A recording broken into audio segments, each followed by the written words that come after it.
Shalom, selamat malam Bapak Ibu yang diberkati Tuhan, saudara-saudari yang diberkati Tuhan. Pada malam hari ini kita bersyukur kita bersama-sama kembali untuk mengikuti acara Praise and Worship dari Sekolah Tinggi Teologi Ebenezer dan Majelis Daerah di bagian Sumatera Selatan. Kita bersyukur pada malam hari ini kita boleh dipersatukan oleh karena anugerah Tuhan. Oleh sebab itu, mari kita memuji Tuhan. Karena kita tahu bersama dengan Tuhan, kita merasakan hadirat Tuhan pada malam hari ini. Kita naikkan pujian bagi Tuhan. Tuhan hadir di bait kudusnya.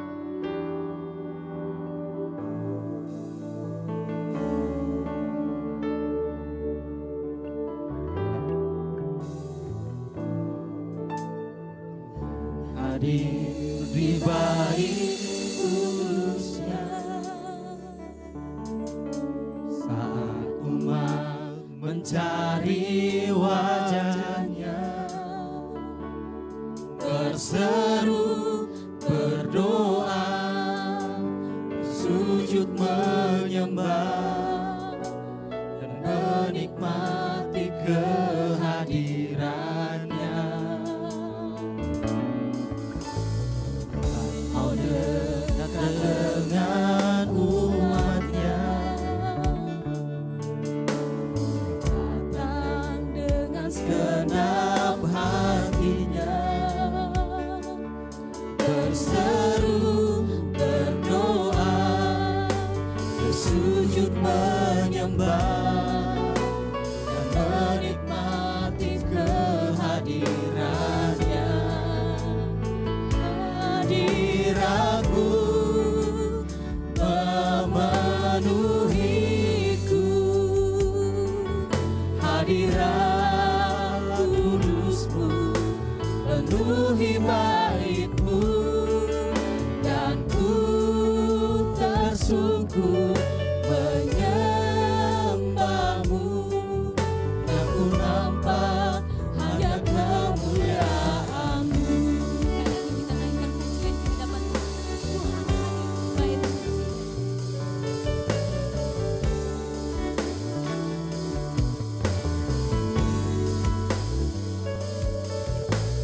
Tuhan hadir di bait kudusnya,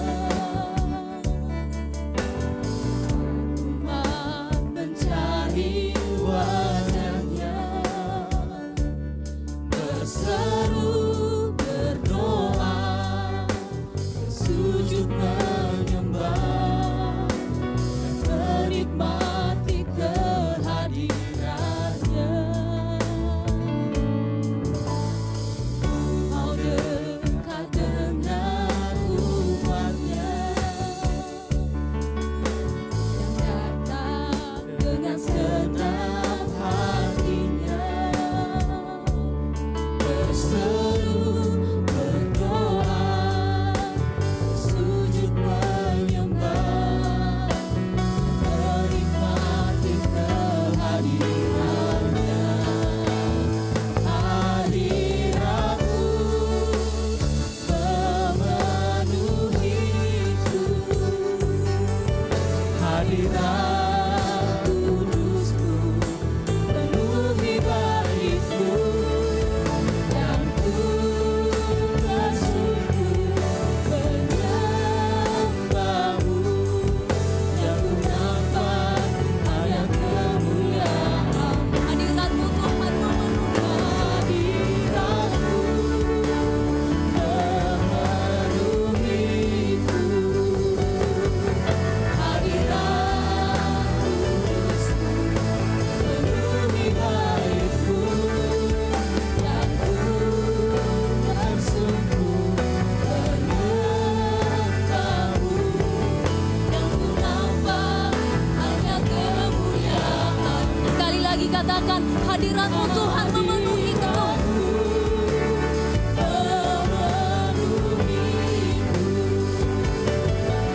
Hadirat kudusmu penuhi baitku, dan ku tersungkur menyembahmu,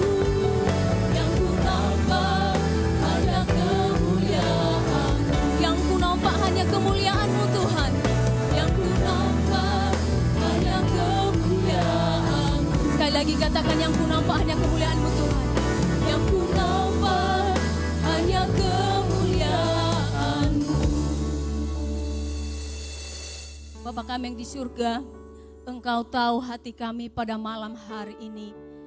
Kami rindu menikmati hadirat-Mu ya Tuhan. Kami rindu menikmati lawatan-Mu. Kami rindu untuk menikmati pujian kepada Tuhan. Layakkanlah kami Tuhan pada malam hari ini. Biarlah senantiasa kami boleh merasakan sukacita, damai sejahtera, semangat untuk memuji Tuhan pada malam hari ini.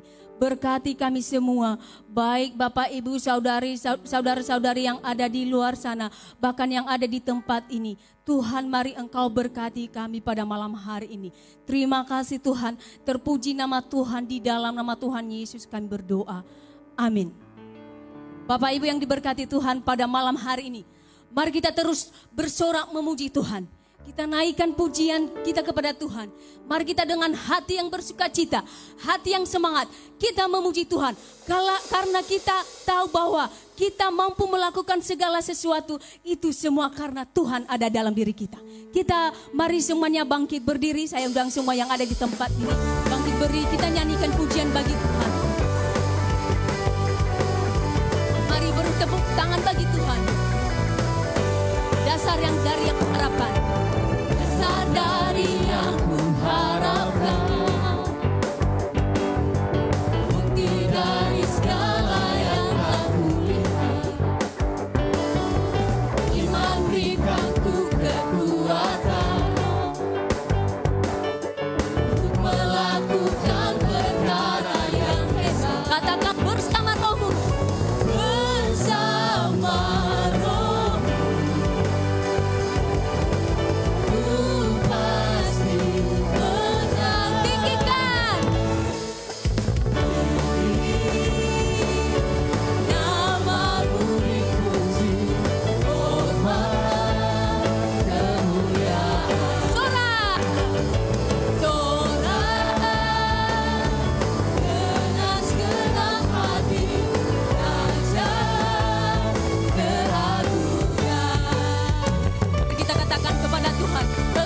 Memberikan pencobaan melebihi batas kekuatan.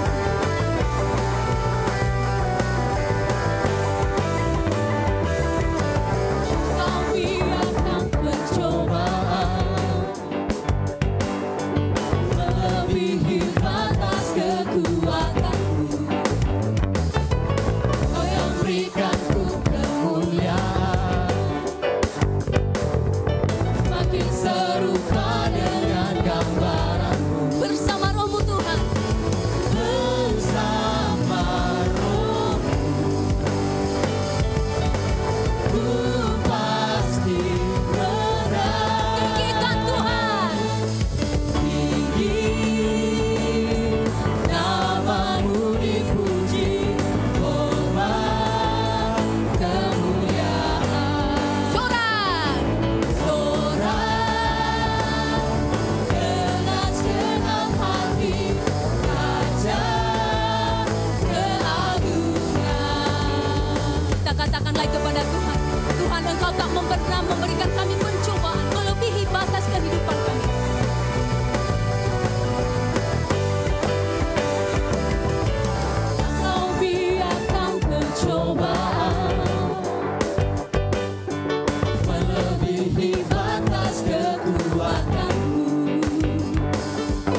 pada malam hari ini kita terus memuji Tuhan, menyembah Tuhan Allah kita yang hidup. Karena kita tahu bahwa hari demi hari kita boleh melewati kehidupan kita. Kita boleh berjalan bersama dengan Tuhan.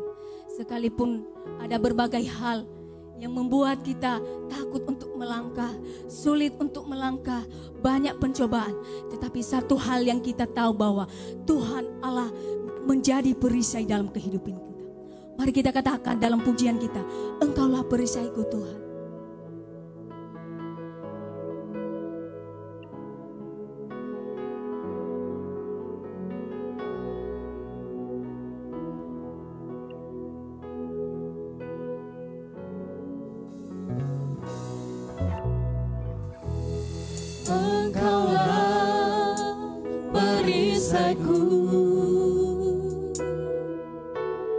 Saat badai hidup menerpaku, firman-Mu di dalamku, tenangkan jiwaku. Sekali lagi kita katakan, Engkaulah perisaiku Tuhan. Engkaulah perisaiku. Saat badai hidup menerpaku, firman-Mu di dalamku, tenangkan jiwaku. Bukan berdiri di tengah badai dengan kekuatan yang Kau berikan. Sampai kapanpun ku kan bertahan, karena Yesus selalu menopang. Bukan bertahan dalam tekanan, dengan kekuatan yang Kau berikan. Sampai kapanpun tak tergoyahkan, karena Yesus selalu menopang hidupku. Mari Bapak Ibu Saudara yang berkata, kita nyanyikan lagu ini dengan hati yang sungguh di hadapan Tuhan. Kita katakan, Engkaulah perisaiku Tuhan.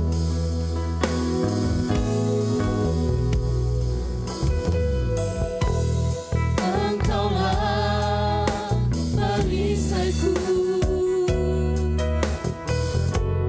Saat badai hidup menerpaku,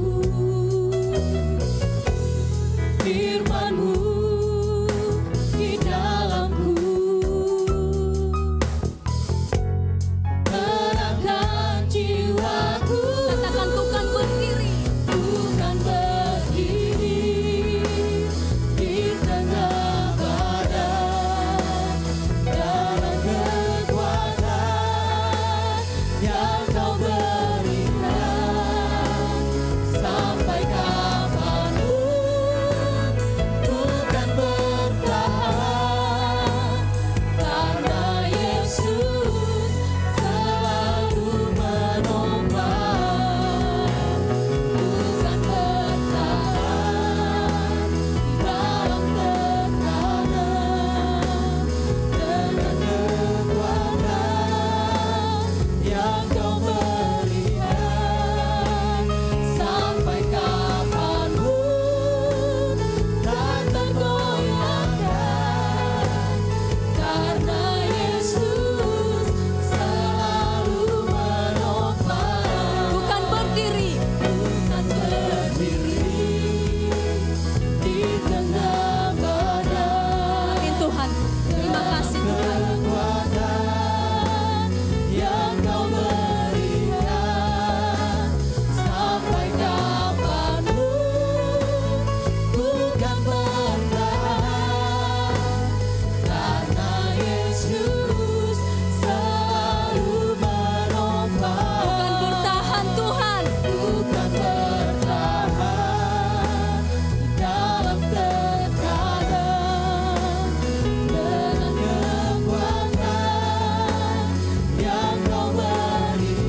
malam hari ini, mari kita bersama-sama untuk datang kepada Tuhan, mengatakan kebaikan-kebaikan Tuhan yang sudah kita rasakan dalam kehidupan kita. Kita ada sampai saat ini, semua karena Tuhan baik. Katakan kepada Tuhan, Engkau baik Tuhan.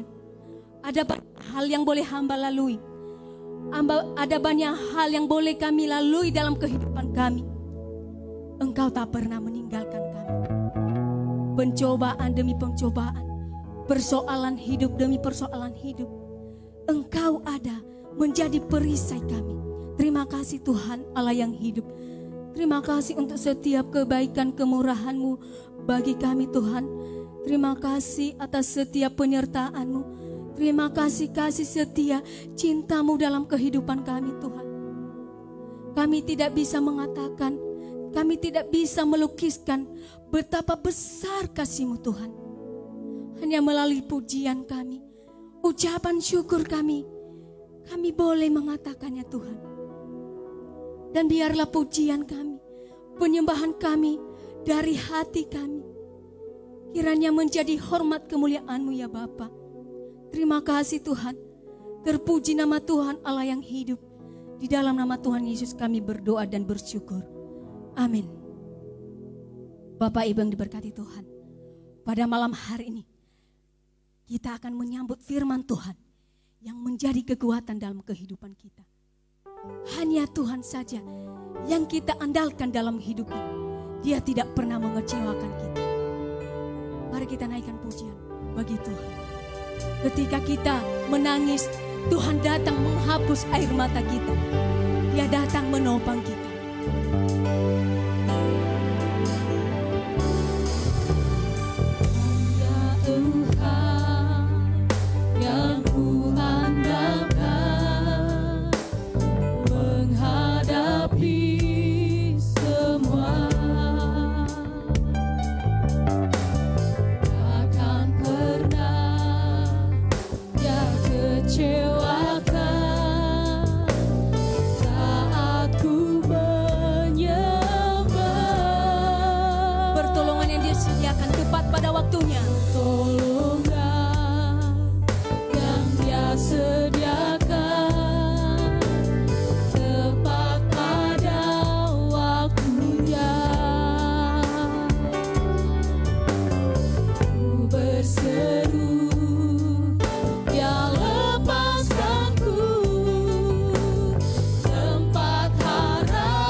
Tuhan satu-satunya kami andalkan dalam hidup kami.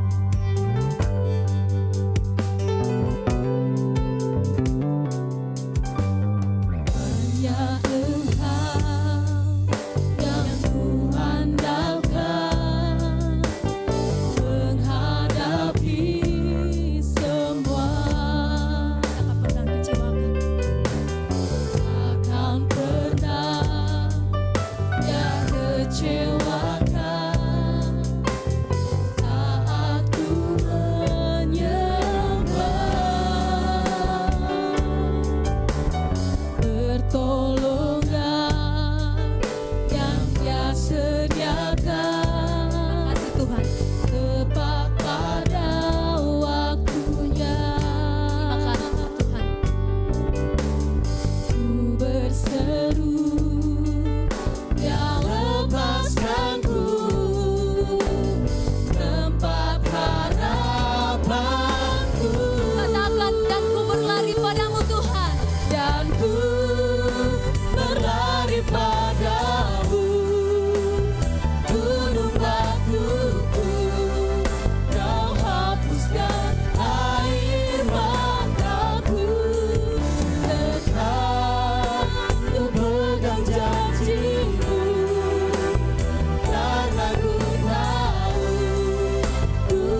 Dan ku berlari kepadamu Tuhan. Dan ku berlari padamu, gunung batuku, kau hapuskan air mataku. Tetap ku pegang janjimu, karena ku tahu ku berpegang pada Allah yang hidup.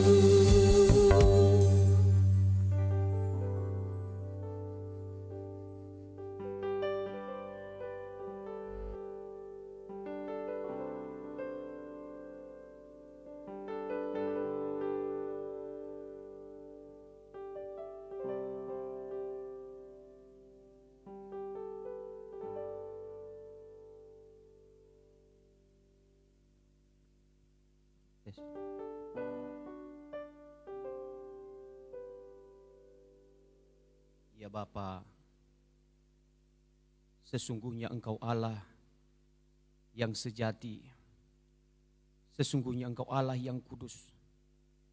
Engkau Allah yang malam hari ini melihat hati kami masing-masing. Engkau Allah yang memahami siapakah kami. Kami terbatas melihat diri kami. Tapi Engkaulah pencipta kami, tidak pernah terbatas. Kami meyakini jikalau ada beban, Engkau telah memberikan janji bagi kami. Oleh sebab itu ya Tuhan, malam hari ini seluruh hamba-hamba Tuhan, seluruh jemaat-Mu, menanti-nantikan suara-Mu, menanti-nantikan Engkau berbicara kepada kami. Baik jemaat-Mu yang hadir di aula ini, dan juga jemaat-Mu yang ada di rumah. Maka hamba berdoa dalam nama Yesus, terangi kami dengan firman-Mu malam hari ini. Berilah kami kekuatan dan pengertian yang dalam bagaimana Tuhan menolong kami. Oleh sebab itu ya Tuhan, berbicaralah kepada kami, karena kami siap mendengarkan suara-Mu. Terima kasih Bapa di surga, Engkau semakin dimuliakan, kami direndahkan di hadapan Tuhan. Di dalam nama Yesus kami berdoa. Amin. Shalom. Bapak Ibu jemaat yang dikasihi oleh Tuhan Yesus Kristus, malam hari ini kita membahas satu tema yang diberikan kepada saya untuk dibahas malam hari ini. Dengan tema Engkau hapuskan air mataku. Maka kita akan merenungkan firman Tuhan ini dalam Mazmur pasal 56 ayat 1 sampai dengan 14. Mazmur 56 ayat 1 sampai dengan 14. Saya mengajak kita untuk membuka Alkitab kita. Baik jemaat yang ada di tempat ini dan terlebih khusus jemaat yang ada di rumah. Harapan saya malam hari ini firman Tuhan meneguhkan hidup kita. Dan firman Tuhan malam hari ini akan menghibur kita semua dan memberikan kekuatan kepada kita. Amin. Berikan tepuk tangan untuk Tuhan. Saya mengajak kita semua membaca, rindu sekali jikalau jemaat akan membaca di kitab suci masing-masing. Dan saya akan membaca dari depan sini. Temanya kepercayaan kepada Allah dalam kesusahan. Untuk pemimpin biduan menurut lagu merpati di pohon-pohon terbanting yang jauh. Miktam dari Daud ketika orang Filistin menangkap dia di Gat.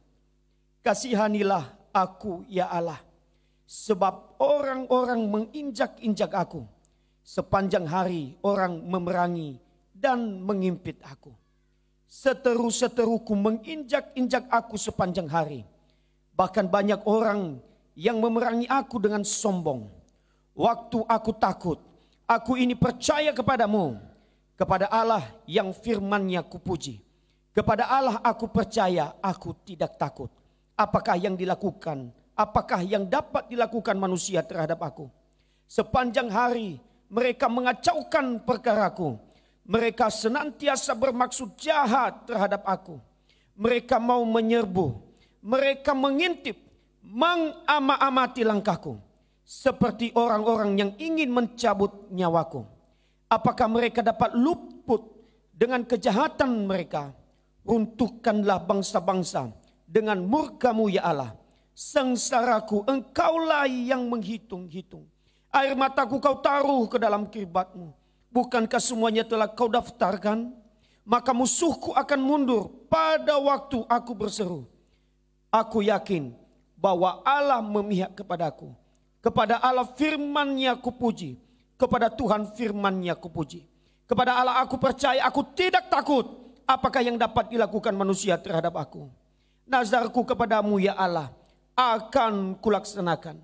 Dan korban syukur akan kubayar kepadamu. Sebab engkau telah meluputkan aku daripada maut. Bahkan menjaga kakiku sehingga tidak tersandung. Maka aku boleh berjalan di hadapan Allah dalam cahaya kehidupan. Amin. Saudara-saudara sekalian, Alkitab berkata bahwa berbahagialah dia yang membaca merenungkan firman Tuhan, bahkan melakukan dalam kehidupannya sehari-hari. Malam hari ini kita membahas satu tema, saya ulang, engkau menghapus air mataku. Sekalian yang dikasihi oleh Tuhan, apakah yang dimaksud dengan air mata? Bapak ibu saudara, air mata identik juga dengan sukacita. Makanya jangan heran jikalau anaknya diwisuda, maka sebagian besar orang tua meneteskan air mata. Saya ada punya sahabat, ketika dia tamat dari Akademi Kepolisian tahun 2004, maka orang tuanya begitu bangga sekali. Sampai orang tuanya meneteskan air mata. Bapak ibu saudara, itu meneteskan air mata. Berarti air mata itu juga menandakan sukacita. Namun Bapak ibu saudara, air mata dalam satu sisi juga itu bisa diartikan duka cita atau perasaan takut, atau bisa juga kesedihan yang paling mendalam. Kita bisa menyaksikan kejadian beberapa bulan yang lalu ketika Yosua Huta Barat almarhum itu dipanggil oleh Tuhan, kemudian jenazahnya dibawa itu ke Jambi. Apa yang terjadi? Di Sungai Bahar sana orang tuanya begitu menangis meraung-raung. Mengapa? Karena mereka melihat anaknya yang dia kasihi, yang dia banggakan telah meninggalkan mereka semua. Itu menangis duka cita. Namun Bapak ibu saudara yang dikasihi oleh Tuhan, maka apakah definisi air mata? Apakah yang dimaksud dengan air mata dalam teks firman Tuhan yang kita baca? Pelan-pelan akan saya bahas di sini. Mulai dari ayat 1 nanti sampai ke ayat yang 9. Ayat yang pertama Bapak ibu saudara yang dikasihi oleh Tuhan. Ada satu kata yang ingin saya sampaikan kepada kita semua. Bahwa Mazmur 56 dituliskan di sana miktam dari Daud. Apa maksudnya miktam? Bapak ibu saudara, dalam bahasa Ibraninya, miktam itu artinya mazmur emas. Berarti Bapak ibu saudara yang dikasihi oleh Tuhan, mazmur yang sedang kita baca ini adalah salah satu mazmur favoritnya Daud. Sehingga kalau kita membaca miktam dari Daud berarti ayat favorit atau ayat emasnya Daud. Bapak ibu saudara, selain Mazmur 56, ada Mazmur lain juga yang menurut para ahli perjanjian lama ketika meneliti juga termasuk miktam. Yang pertama yaitu adalah Mazmur 16. Bisa kita baca di sana Mazmur 16 ayat 1 sampai 11. Juga Mazmur 56 ayat 1 sampai 14. Mazmur 57, Mazmur 58, Mazmur 59, dan Mazmur 60. Nah ini semua atau kelima Mazmur ini dimaksudkan adalah miktam dari Daud. Bapak ibu jemaat yang dikasihi oleh Tuhan. Dalam terjemahan Septuaginta, miktam ini ditulis stelografia. Saya ulang. Dalam terjemahan Septuaginta, miktam itu dituliskan stelografia. Apa maksudnya? Yaitu tulisan yang diukir dalam sebuah prasasti. Berarti Mazmur 16, Mazmur 56 sampai Mazmur 40 adalah Mazmur emas yang diukir dalam sebuah prasasti. Berarti Bapak Ibu Saudara yang dikasihi oleh Tuhan, kalau kita telusuri, berarti Mazmur ini dituliskan oleh Daud dengan kesan tersendiri dalam hidupnya. Bapak Ibu Saudara, kalau kita menelusuri begitu dalam, maka Mazmur 56 bisa kita melihat kisah di mana Daud berada dalam titik nol, di mana dia melihat hidupnya sengsara dan hidup dalam penderitaan yang luar biasa. Maka dia menangis di hadapan Tuhan. Maka apa yang kita pelajari malam hari ini?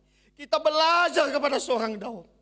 Bukankah kadang-kadang kita berada dalam titik nol, tak punya pengharapan, kita meneteskan air mata. Bahkan istri kita pun tidak bisa menafsirkan, kita tidak bisa menerjemahkan air mata yang keluar dari mata kita.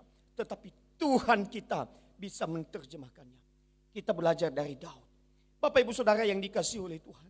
Makanya kalau kita membahas Mazmur 56, itu tidak bisa lepas dari konteks sejarah kehidupan Daud.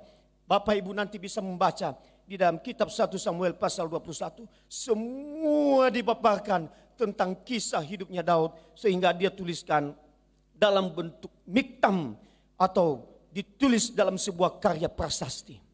Jemaat yang dikasihi oleh Tuhan. Ketika dia menulis ini, maka Daud mengingat peristiwa ketika dia ditangkap oleh tentara Filistin itu di Gat. Mengapa dia ditangkap? Jemaat yang dikasihi oleh Tuhan.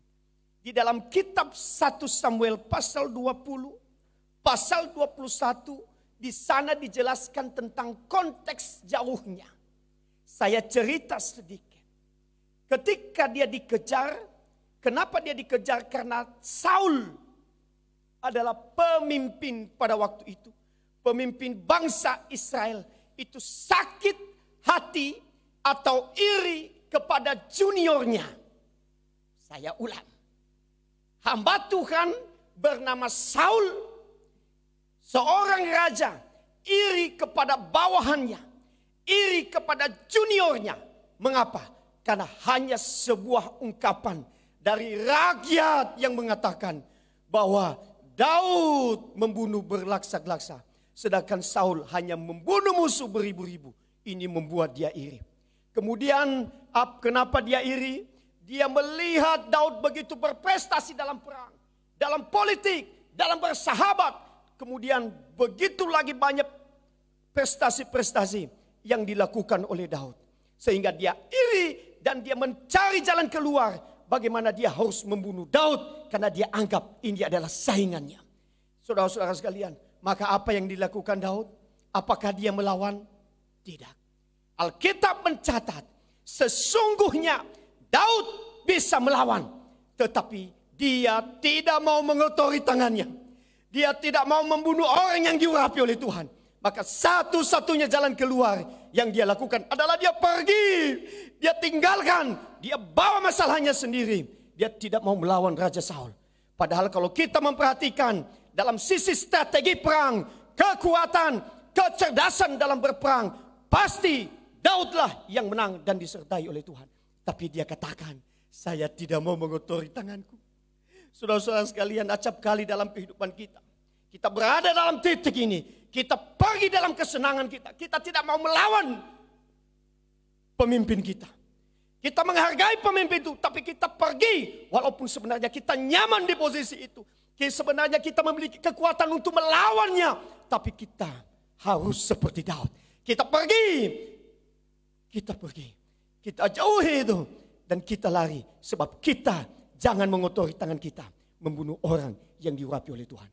Ketika dia keluar. Bapak Ibu Saudara. Maka dia pergi menyeberang. Alkitab mencatat di dalam 1 Samuel. Dia pergi ke kota Gat. Ketemu dengan pasukan-pasukannya begitu sangat amat kejam. Yaitu pasukan kata Raja Akhis. Maka apa yang terjadi? Raja Akhis begitu semangat ketika mendengar dari pasukannya bahwa kami sudah menangkap Daud. Bapak Ibu Saudara, Daud adalah momok yang menakutkan bagi negara-negara di sekitar Israel. Mendengar namanya, mereka sangat takut. Tapi bayangkan ketika dia ditangkap, mereka sangat bergembira. Mereka memuji-muji Allahnya. Mereka membawa Daud di hadapan atau di depan Raja Akis. Bapak Ibu Saudara yang dikasihi oleh Tuhan. Itulah konteks penulisan itu. Anda bayangkan ketika Anda dalam posisi ini. Dari belakang Anda dikejar. Dari depan ada musuh. Kiri kanan ada musuh. Kemana Anda harus pergi? Bukankah posisi ini sedang berada dalam bangsa kita saat ini? Di mana-mana semua naik. Bensin naik. Bawang naik. Semua naik. Hanya air mata yang turun. Saudara-saudara sekalian. Darah tinggi pun naik. Kemana Anda harus pergi? Setiap hari engkau meneteskan air mata. Setiap hari kita meneteskan air mata. Bahkan kita bergumul pun. Membeli bensin meskipun ada uang. Kita tidak bisa membelinya. Kita harus antri berjam-jam baru dapat Pertalite. Bapak Ibu Saudara. Itu baru Pertalite. Daud mengalami kasus yang lebih tinggi dari itu. Musuh dari belakang. Musuh di depan. Musuh di kiri kanan. Tapi apa yang dia lakukan? Dalam posisi itu luar biasa. Kemana kita pergi? Mari kita membaca ayatnya yang kedua. Itu bagus sekali kata-katanya Daud. Apa dia katakan? Kasihanilah aku Tuhan. Saudara, saya mengajak kita berpikir secara logis.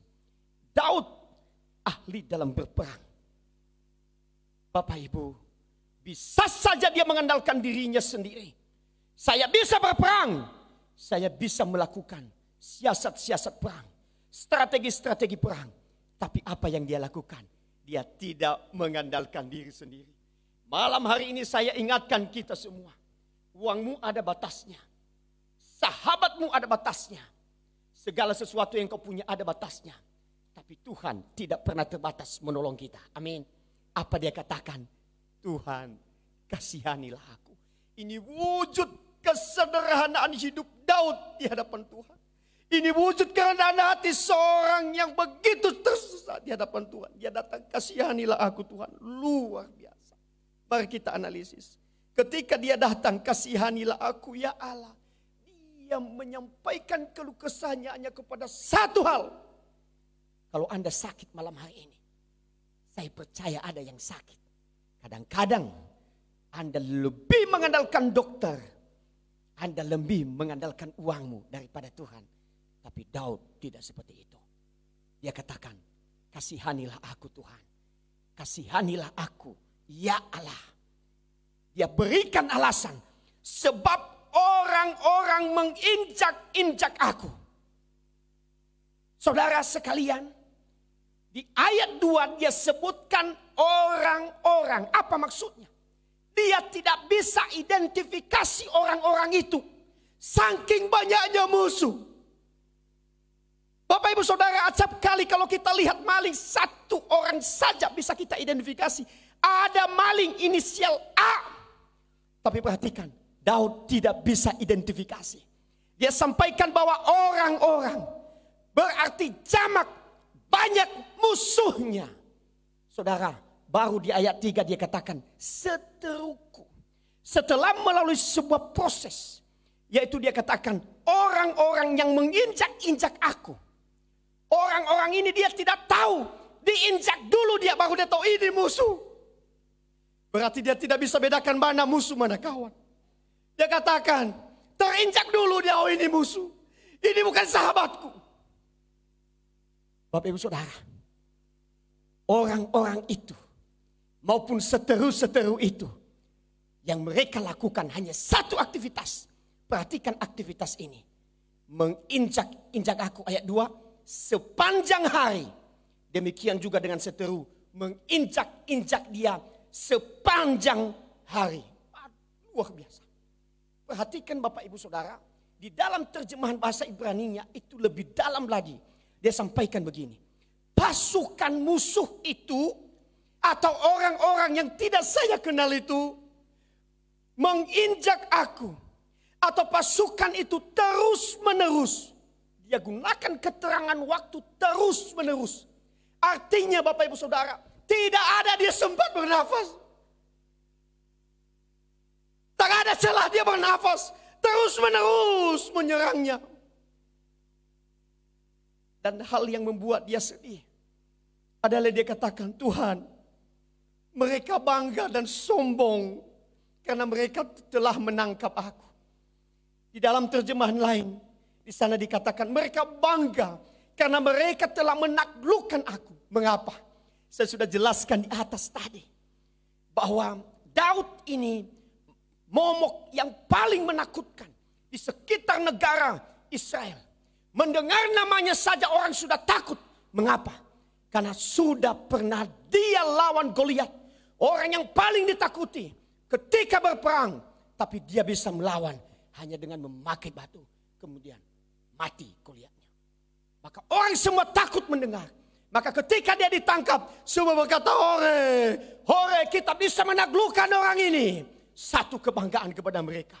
Maka ketika dia berada dalam tekanan itu, dia katakan, Tuhan, kasihanilah aku. Kemana Anda ketika Anda sedang krisis? Kemana Anda ketika engkau jatuh?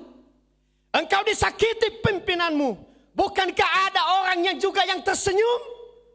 Puji Tuhan, akhirnya dia bisa keluar dari lembaga ini. Tapi Tuhan berkata kepada kita malam hari ini melalui Daud, Tuhan kasihanilah aku. Karena Daud tahu siapa Allah yang adil, yang mampu menghakimi seluruh umat manusia. Saudara-saudara sekalian, dia katakan di ayat yang keempat, begitu sangat jujurnya Daud. Ketika kita jatuh, kadang-kadang kita sombong, bukan? Ketika kita berada dalam krisis, ketika kita bangkrut, kadang-kadang sombong. Sudah bangkrut, sombong pula. Tapi Daud tidak begitu. Ayat 4 memberi buat kita satu gambaran yang luar biasa. Dia katakan, waktu aku takut. Wah, Bapak Ibu, bedakan takut dengan gelisah. Ada orang gelisah, itu bisa juga disamakan khawatir. Misalnya, dia sudah umur 40 tahun, belum datang jodoh. Maka di pikirannya aku sudah diskon. Itu diskon menurut dia. Takut besok gak ada lagi laki-laki yang melamarnya. Gelisah hatinya. Bapak Ibu Saudara, tapi yang dimaksud di sini takut yang mendalam. Bapak Ibu Saudara yang dikasihi oleh Tuhan Yesus, dalam terjemahan lain dia katakan begini. Tetapi pada waktu aku merasa takut, aku menaruh kepercayaanku kepadamu, bukan kepada yang lain, bukan pada kekuatan saya yang jago berperang. Bukan. Sebenarnya kalau saya kaji Bapak Ibu Saudara, gampang sekali dia bunuh raja itu. Baik Saul maupun Raja Akis. Gampang. Goliat saja bisa dia bunuh. Tapi dia katakan, pada waktu aku merasa takut, aku tidak meletakkan kekhawatiranku, ketakutanku itu kepada diriku sendiri. Tapi aku meletakkannya kepada Tuhan. Kepercayaanku kuletakkan kepada Tuhan. Karena aku tahu bahwa janjinya iya dan amin. Amin Bapak Ibu. Bapak Ibu Saudara yang dikasihi oleh Tuhan. Makanya jangan heran di ayat 5 luar biasa. Apa dia katakan? Kepada Allah yang firman-Nya kupuji. Kepada Allah aku percaya, aku tidak takut. Siapakah dan apakah yang dapat dilakukan manusia terhadap aku? Artinya tak satu pun yang berani. Bapak Ibu Saudara yang dikasihi oleh Tuhan. Lanjut di ayat yang ke-6. Kalau di atas tadi ayat yang kedua, ketiga, 4, 5. Ini berhubungan dengan tekanan dalam diri sendiri. Beban fisiknya, takut yang luar biasa. Sekarang ada tekanan yang datang dari luar. Yang ditimpakan dalam kehidupan Daud. Mari kita lihat ayatnya yang ke-6. Sepanjang hari mereka mengacaukan perkaraku.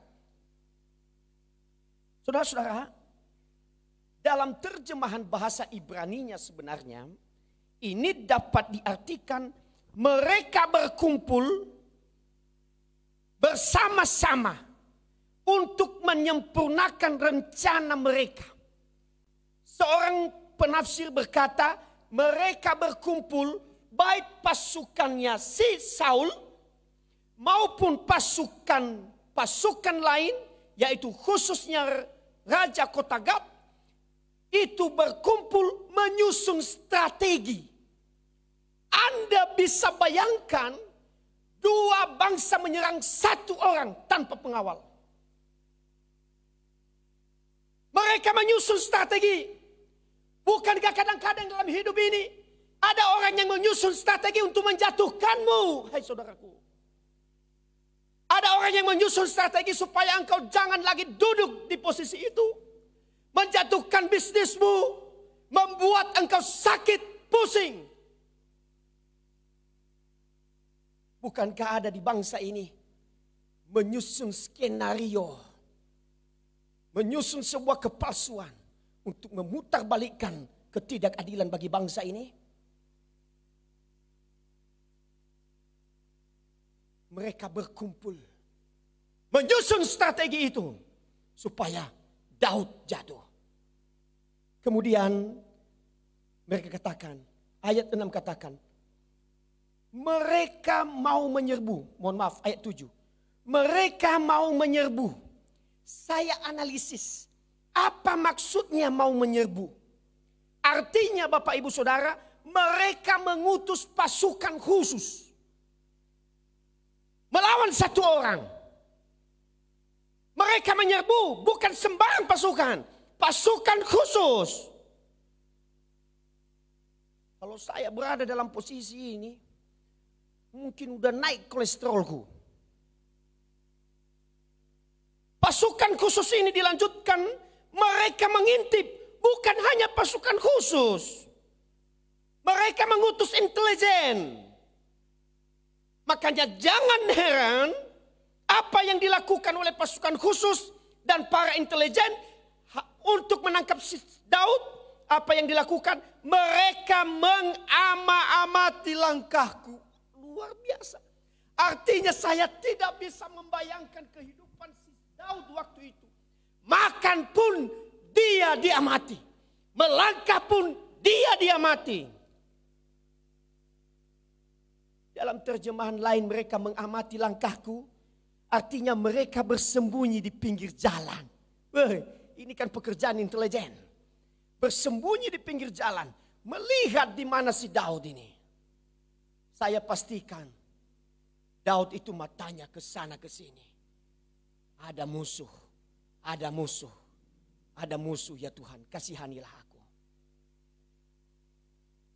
Selanjutnya Bapak Ibu Saudara, mereka di sana dikatakan seperti orang-orang yang ingin mencabut nyawaku. Artinya seperti orang yang siap membunuh aku. Berarti kalau saya ibaratkan Daud dalam posisi ini seperti telur di ujung tanduk. Hidupnya serba salah. Dia orang Israel, ada di negeri orang. Dia dicurigai. Tetapi luar biasa Tuhan memberikan hikmat kepada Daud. Ketika dia sampai, saya yakin bahwa Daud ini juga ahli dalam bidang intelijen. Ketika dia sampai di sana, dia tahu musuh di belakang ada, di depan ada, di kiri kanan ada intelijen. Di sana sini ada pasukan khusus mau membunuh dia. Tuhan berikan hikmat. Makanya ayat 8 sangat tegas dia katakan. Kita sudah di ayat 8 ya. Ayat 8. Apakah mereka dapat luput dengan kejahatan mereka? Maksudnya apa? Bahwa Tuhan berikan hikmat bagiku. Mereka tidak akan pernah bisa. Wow. Ini dia. Orang yang dekat dengan Tuhan menyerahkan hidupnya kepada Tuhan. Tuhan berikan hikmat. Karena kadang-kadang kita melihat kebenaran kelihatannya mati, tapi bukan mati. Karena kebenaran akan muncul sendiri, Bapak Ibu Saudara. Tuhan berikan hikmat. Saya yakin Daud memahami kehidupan orang Gad. Orang Gad itu sangat anti dengan orang gila. Makanya ketika dia ditangkap, Alkitab berkata di dalam 1 Samuel, dia berpura-pura gila. Makanya ketika dia dibawa di depan Raja Akis, maka apa kata Raja Akis? Ini gila, ngapain kau bawa di depan saya? Kurang banyak orang gila di sini. Berpura-pura gila. Coba kalau dia mengandalkan kekuatannya sendiri. Saya bisa melawan. Maka dia ambil parang, dia pergi maju sendiri. Tapi tidak, dia katakan kasihani aku Tuhan. Tuhan berikan hikmat. Dia berpura-pura gila. Padahal serdadu-serdadu pasukan khusus para intelijen sudah gembira. Oh, orang yang hebat yang diandalkan oleh tentara Israel sudah kita tangkap. Mereka gembira karena sebentar lagi ini mau naik pangkat. Akhirnya harapan mereka pupus. Orang yang mereka bawa gila, miring menurut Raja Akis. Padahal bukan seperti itu. Itu strateginya Daud. Karena dia tahu orang Gad sangat benci dengan orang gila. Saudara sekalian yang dikasihi oleh Tuhan. Makanya di ayat 9. Sengsaraku engkaulah yang menghitung-hitung. Saya lama menganalisis ini Bapak Ibu. Bagaimana Tuhan menghitung-hitung sengsara. Sebenarnya Bapak Ibu bukan begitu terjemahannya. Terjemahan dalam teks ini artinya, engkau telah melihat betapa gelisahnya hatiku sepanjang malam. Sepanjang malam loh Bapak Ibu Saudara. Pernahkah Bapak Ibu mengalami tak bisa tidur sepanjang malam? Bukankah seharusnya manusia normal tidur dari jam 11 sampai dengan jam 4 pagi? Ini Alkitab mencatat bahwa Daud tidak bisa tidur sepanjang malam. Dan ingat Bapak Ibu Saudara, Tuhan melihat kegelisahan hati Daud. Karena dia katakan di atas tadi, Tuhan kasihanilah aku. Jemaat yang dikasihi oleh Tuhan Yesus Kristus. Saya ingat berkat rasuli. Tuhan memberkati engkau dan melindungi engkau. Tuhan menyinari engkau dengan wajahnya dan memberi engkau. Tuhan menghadapkan wajahnya kepadamu dan memberi engkau damai sejahtera. Makanya Bapak Ibu Saudara, ketika dikatakan sengsaraku engkaulah yang menghitung-hitung. Engkau melihat betapa gelisahnya hatiku. Saya yakin dan percaya dia mengaminkan berkat rasuli. Bahwa Tuhan menghadapkan wajahnya kepadaku tiap saat, tiap waktu. Kalau Anda memiliki pergumulan, Anda sedang tersesat, ingat bahwa Tuhan akan menghadapkan wajahnya kepadamu. Katakan amin. Dia tidak pernah tinggalkan engkau. Bapak Ibu Saudara, dia lanjutkan. Air mataku kau taruh dalam kirbatmu. Saya akan menjelaskan ini Bapak Ibu Saudara. Dalam konteks kultural bangsa atau Timur Tengah kuno.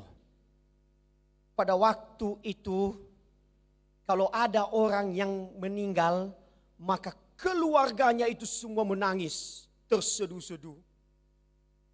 Maka masing-masing menampung air matanya dalam kirbat. Ada botol kecil, segini besarnya. Kemudian itu namanya kirbat. Maka air mata itu ditampung di dalam sana. Masing-masing, karena ada orang yang meninggal dunia. Menandakan bahwa dia begitu sangat sedih. Luka yang paling terdalam. Tapi perhatikan baik-baik. Dia katakan di sana, air mataku kau taruh dalam kirbatmu. Kalau dalam tradisi Timur Tengah kuno, air matanya dia tampung sendiri. Tapi ketika Daud memahami rencana Tuhan yang indah dalam hidupnya, bukan dia yang menampung air matanya sendiri, tapi Tuhan sendiri yang menampung air matanya. Katakan amin. Kadang-kadang kalau kita mengandalkan diri sendiri, kita yang menampung air mata kita. Tapi perhatikan baik, ketika kita serahkan seluruh pergumulan kita di hadapan Tuhan, maka yang menampung air matamu bukan engkau. Karena engkau terbatas memahami dirimu sendiri. Kalau engkau memberikan pergumulanmu kepada Tuhan, maka dia bekerja mendatangkan kebaikan. Karena rencananya adalah rencana yang ajaib dalam hidup kita semua. Dia tampung air matamu dalam kiribatnya. Artinya dia bersamamu menyampaikan kepadamu hal-hal, perkara-perkara yang indah di setiap persoalan yang dia izinkan dalam hidup kita. Maka Bapak Ibu Saudara, kuncinya adalah penyerahan. Tuhan mau jikalau pergumulan kita serahkan kepadanya, maka dia bekerja mendatangkan kebaikan bagi kita semua. Mungkin engkau sedang sakit. Biarkan Tuhan menampung kiribat air matamu dalam kiribatnya. Dia menampung. Dia yang bekerja, bukan engkau. Engkau diberikan hikmat bagaimana engkau harus melangkah. Maka malam hari ini, siapapun orang dan siapapun di antara kita yang sedang mengalami pergumulan, silakan datang kepada Tuhan seperti Daud. Tidak gampang Bapak Ibu Saudara, tapi ingat, kita belajar kepada Daud bahwa air matanya bukan dia yang tampung. Air matanya ditampung oleh Tuhan dalam kiribatnya. Dia lanjutkan, semuanya telah kau daftarkan. Alkitab katakan, kalau rambut kita jatuh, kita tidak tahu. Kita tidak tahu berapa menghitung rambut kita. Tapi Allah yang berdaulat tahu ketika rambutmu jatuh. Tahu jumlah rambutmu. Tahu langkah-langkahmu. Tahu isi hatimu. Jikalau pada malam hari ini jemaat Tuhan yang ada di rumah sedang mengalami pergumulan yang luar biasa. Dan Anda meyakini malam hari ini firman Tuhan bukan hanya berlaku dalam hidup Daud, tapi juga berlaku dalam hidupmu. Maka aminkanlah malam hari ini bahwa Tuhan pasti menampung air matamu. Menampung air matamu dalam kiribatnya Tuhan. Dia yang bekerja mendatangkan kebaikan bagimu. Tuhan Yesus memberkati kita semua. Saya rindu malam hari ini, yang ada di sini maupun yang ada di rumah. Saya akan menutup khotbah ini. Saya tahu bahwa engkau punya pergumulan. Engkau diizinkan Tuhan. Mungkin melewati sakit penyakit. Engkau diizinkan Tuhan. Mungkin mengalami krisis dalam usahamu. Atau pergumulan-pergumulan lain. Jikalau engkau yakin firman Tuhan iya dan amin. Dan engkau malam hari ini melakukan firman Tuhan dalam hidupmu, niscaya engkau akan keluar dari persoalanmu itu. Saya persilakan engkau berdoa di hadapan Tuhan. Bergumul di hadapan Tuhan. Sebutkan di hadapan Tuhan apa yang menjadi persoalan. Oh Bapa, Allahku yang ajaib. Allah yang disembah oleh Daud. Allah yang sejati, yang memahami isi hati kami yang paling terdalam. Pada malam hari ini ya Tuhan, kami datang sujud di hadapan-Mu. Kami berdoa untuk jemaat Tuhan yang ada di rumah maupun yang ada di sini. Yang berkeluh kesah, punya pergumulan dalam hal apapun, Tuhan tolonglah mereka. Yakinkanlah mereka bahwa Engkau akan menampung air mata mereka dalam kiribat-Mu. Terima kasih Tuhan. Demikian kami berdoa untuk bangsa dan negara kami. Kami serahkan ke dalam tangan Tuhan. Oh Bapa, Engkau Allah yang hidup, yang sanggup melakukan banyak perkara. Dan kami meyakini Engkau bekerja bagi bangsa dan negara kami. Demikian kami berdoa untuk gereja-gereja Tuhan di seluruh Indonesia. Tuhan, Engkau berkati. Jadikanlah gereja-Mu gereja yang menjadi saksi. Gereja yang mempermuliakan dan membesarkan nama-Mu ya Tuhan. Ajarkan seluruh hamba-hamba Tuhan untuk kembali kepada tugas kami. Membawa sebanyak mungkin jiwa kepada Tuhan. Lewat kesaksian hidup kami dan pengajaran kami. Hamba-Mu berdoa di dalam nama Yesus. Untuk kami semua yang ada di sini. Tuhan Engkau berkati. berilah kekuatan kepada kami. Terima kasih Bapa di surga.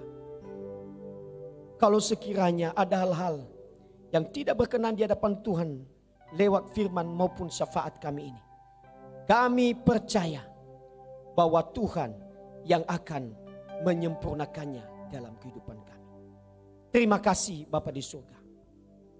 Inilah doa kami ya Tuhan, yang kami naikkan di dalam nama Tuhan kami Yesus Kristus. Jemaat yang dikasihi oleh Tuhan Yesus Kristus, arahkanlah hatimu kepada Tuhan. Lakukanlah firman Tuhan dalam hidupmu. Dan mari terimalah berkat Tuhan. Biarlah kasih karunia dari Allah Bapa kita, anugerah dari Tuhan kita Yesus Kristus, penyertaan daripada Roh Kudus akan menyertai kehidupan saudara sekalian, mulai dari detik ini sampai Maranatha, kedatangannya yang kedua kali. Amin.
Terima kasih kepada Bapak Ibu yang telah mengikuti acara kami pada malam hari ini. Kami percaya bahwa kita diberkati melalui firman Tuhan pada malam hari ini. Dan untuk Bapak Ibu, saudara-saudara yang berkati Tuhan, jangan lupa untuk mengikuti acara-acara kami. Pada hari Senin ada Miracle jam 7 malam. Hari Jumat ada Event Kids jam 5 sore. Hari Sabtu ada Praise and Worship jam 7 malam. Dan hari Minggu ada acara anak muda Miracle jam 8:30. Boom, ada acara boom pada hari Minggu malam. Oleh sebab itu Bapak Ibu yang diberkati Tuhan, kita akan mengakhiri ibadah kita pada malam hari ini dengan menyanyikan pujian bagi Tuhan. Tuhan Yesus baik.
Kesudahan kasih setiamu Tuhan.